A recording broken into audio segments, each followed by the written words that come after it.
Dalam menanggapi segala sesuatu dalam kehidupan ini, kita memerlukan pemikiran dari segala sisi.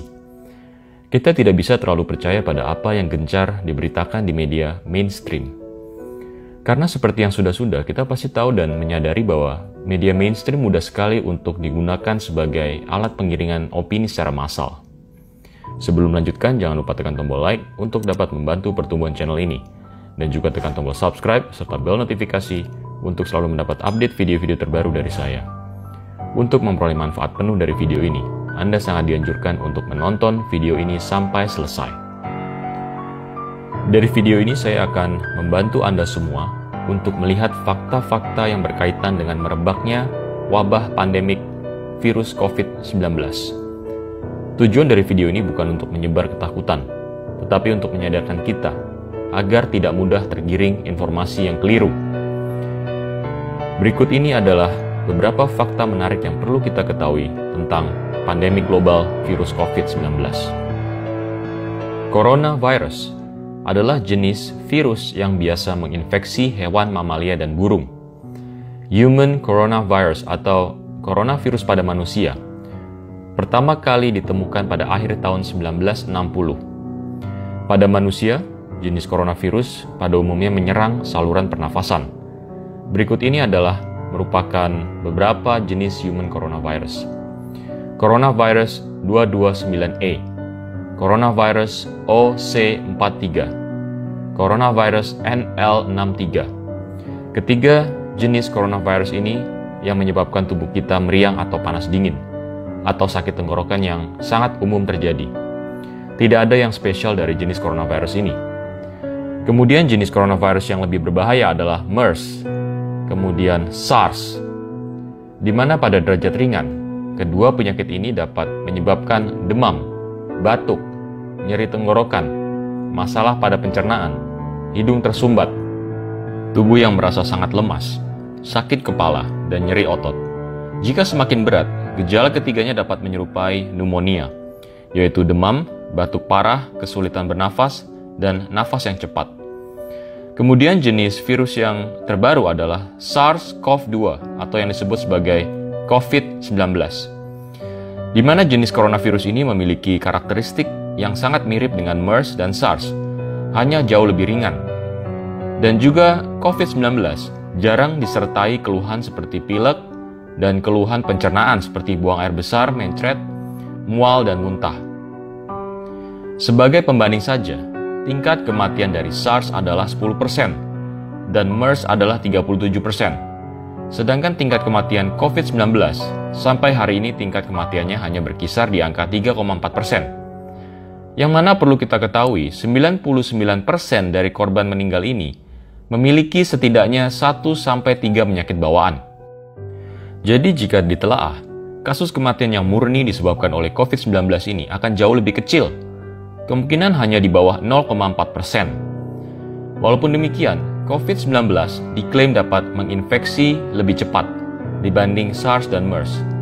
Dan ini pun sebetulnya masih butuh pembuktian yang lebih lanjut. Fakta penting selanjutnya adalah jumlah kematian yang disebabkan oleh virus COVID-19 diklaim adalah pada negara Italia, yang dimana jumlahnya jauh melampaui jumlah kematian di China. Tetapi yang jauh lebih menariknya adalah statistik yang menunjukkan bahwa 99,2% dari korban meninggal dunia memiliki minimal 1-3 penyakit bawaan lainnya, seperti diabetes tipe 2, tekanan darah tinggi, dan masalah jantung. Ini artinya apa? Jumlah orang yang benar-benar murni meninggal karena COVID-19 tanpa penyakit bawaan, jumlahnya mungkin sangat-sangat sedikit sekali. Lebih menariknya lagi, rata-rata usia korban meninggal akibat wabah ini yang hampir di seluruh dunia adalah pada usia 80 tahun. Dan karena satu dan lain hal, mereka memiliki sistem imun tubuh yang lemah, di mana untuk mayoritas orang yang diklaim terpapar oleh virus ini bahkan tidak merasakan gejala apapun atau hanya sedikit batuk-batuk atau seperti gejala flu yang ringan. Bahkan gejalanya bagi mayoritas tidak separah influenza yang orang dalam usia muda pun bisa menjadi sangat lemah tidak berdaya jika kena virus influenza ini. Menurut data WHO, jumlah orang yang meninggal karena influenza di seluruh dunia adalah berkisar antara 290.000 sampai 650.000 jiwa per tahun. Dan ini terjadi setiap tahun secara konstan.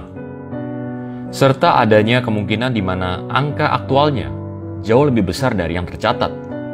Tetapi apakah kita lalu panik akan hal ini? Akan adanya virus influenza? Tentu tidak. Jika kita terkena flu, maka obat paling mujarab adalah beristirahat dan mengkonsumsi makanan yang sehat. Simple. Jadi jelas pernyataan WHO tentang COVID-19 ini sepertinya melebih-lebihkan dan bersifat menyebar teror ketakutan. Tetapi walaupun faktanya demikian, Sekjen WHO, Tedros Adhanom, menekankan setiap negara untuk menerapkan status tanggap darurat, termasuk penerapan lockdown ketat untuk setiap negara yang sudah terjangkit dalam tanda kutip COVID-19 ini. Tekanan keras ini juga terjadi pada negara kita. Saya pribadi sangat mengapresiasi pemerintahan Jokowi yang tidak menerapkan lockdown di negara ini. Dan jangan pernah sampai terjadi lockdown di negara ini. Karena efek lockdown terhadap perekonomian akan sangat fatal dan sudah barang pasti akan memakan korban yang jauh lebih banyak dari dampak virus ini. Fakta yang menarik untuk diketahui selanjutnya adalah dinyatakan oleh The New York Times tertanggal 9 Agustus 2019. CDC atau Centers of Disease Control resmi menutup biolab Fort Detrick di Maryland, Amerika, yang menangani penelitian virus-virus dan patogen berbahaya seperti SARS, Zika, antraks, Ebola, termasuk salah satunya adalah virus corona. Yang aneh adalah CDC menutup fasilitas biolab ini tanpa memberikan pernyataan sebab yang jelas. Ini jelas merupakan hal yang janggal. Selain itu, segala dokumen yang menyangkut penutupan biolab ini tidak dapat ditemukan. Kemudian pada bulan Oktober 2019, terdapat event Military World Games, yang mana Amerika mengirim 200 personil militernya untuk berlomba. Event ini berakhir sekitar 2 minggu sebelum mulai merebaknya kasus coronavirus yang menyerang kota Wuhan, China. Apakah ini merupakan suatu kebetulan? Bahwa seperti yang kita ketahui, virus ini memiliki masa inkubasi sekitar 10-14 hari. Kemudian bertepatan dengan event ini, tepatnya pada tanggal 18 Oktober 2019 di kota New York, Amerika.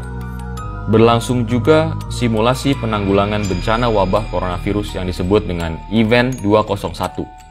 Event 201 ini mensimulasikan adanya bencana atau pandemi salah satu jenis coronavirus yang mendunia, memakan korban hingga 65 juta jiwa. Virus yang mewabah dinamakan 2019 nCoV, yang merupakan singkatan novel coronavirus. Tentu terdengar sangat mirip dengan penamaan virus yang saat ini sedang dibesar-besarkan, yaitu COVID-19.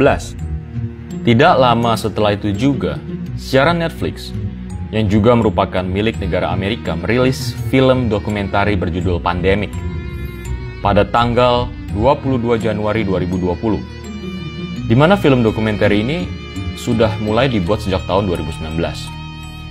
Film Pandemic ini menggambarkan situasi yang sangat mirip dengan yang terjadi pada saat ini, yaitu bencana virus yang menyebabkan keadaan lockdown, ras bahan-bahan pokok, dan lain sebagainya.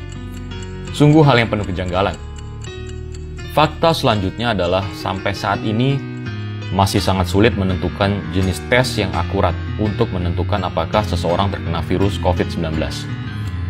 Apalagi jenis tes antibodi yang dilakukan dengan sampel darah masih merupakan tes yang sangat rancu.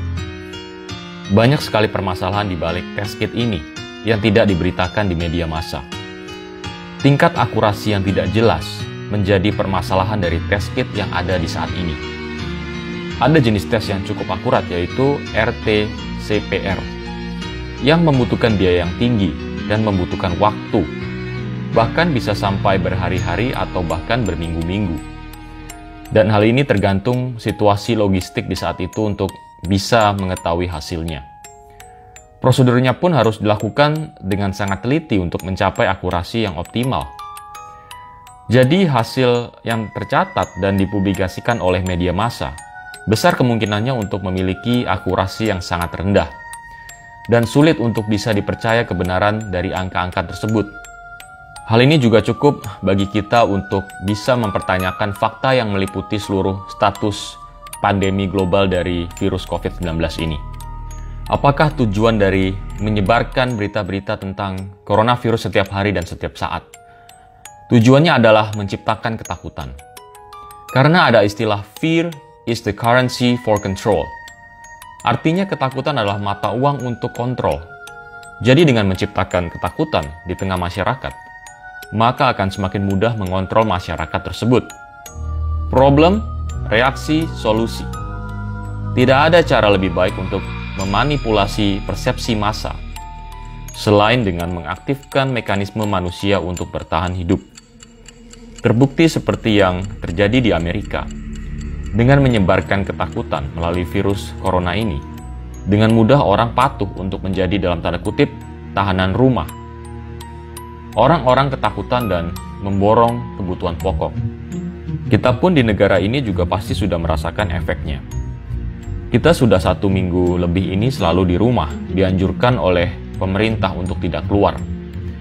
Yang paling merasakan pertama kali adalah para pekerja harian yang mulai perlahan kehilangan mata pencariannya. Kemudian para wira swastawan yang kehilangan banyak peluang penjualan karena peristiwa ini. Mal-mal yang sepi, banyak sekali orang yang dirugikan akan hal ini. Padahal negara kita belum benar-benar menerapkan lockdown dan hanya menerapkan pembatasan berupa social distancing dan work from home. Ini pun baru berlangsung beberapa minggu. Bisa diprediksi bagaimana kacaunya negara ini jika lockdown benar-benar diterapkan, apalagi untuk waktu yang tidak dapat ditentukan. Wabah pandemi global yang paling berbahaya adalah sifat ketamakan dan rasa tidak pernah cukup. Ini semua bersumber dari ego manusia. Tetap bersikap kritis dan jangan terlalu percaya pada apa yang diberitakan media massa. Prediksi saya hal ini masih akan berlangsung dalam waktu yang cukup lama dan membutuhkan waktu untuk pulih. Mudah-mudahan saya salah. Stay safe teman-teman semua. Semoga segala yang terjadi ini adalah untuk kebaikan kita semua di masa depan.